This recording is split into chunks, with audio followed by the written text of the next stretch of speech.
Does it look as though there are signs that there could be a diplomatic solution to the invasion?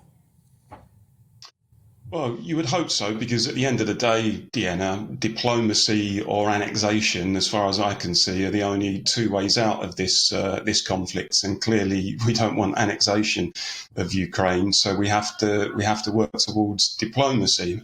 That doesn't mean that we shouldn't condemn Putin for the invasion in the first place.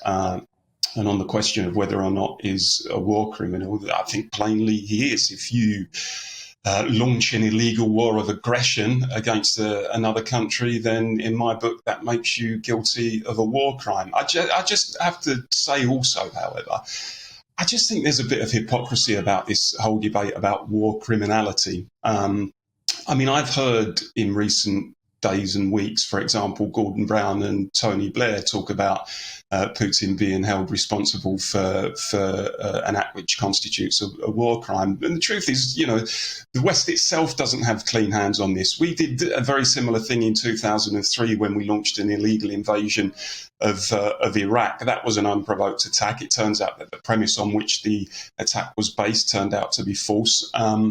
And, these same politicians in Britain didn't say, very few of them at least, said after that, well, our leaders are guilty of a war crime and they should be put before the International Criminal Court. So I like consistency on questions like this. I don't like the idea that some people can be condemned for war crimes when other people tend to get away with it. But to go back to the original point, there needs to be diplomacy. We need to look at a settlement, I think, based on the Minsk Accords, which, as I've argued before, on the one hand respects the sovereignty of Ukraine, but also deals with the very real problems of the Russian-speaking population in the Donbass.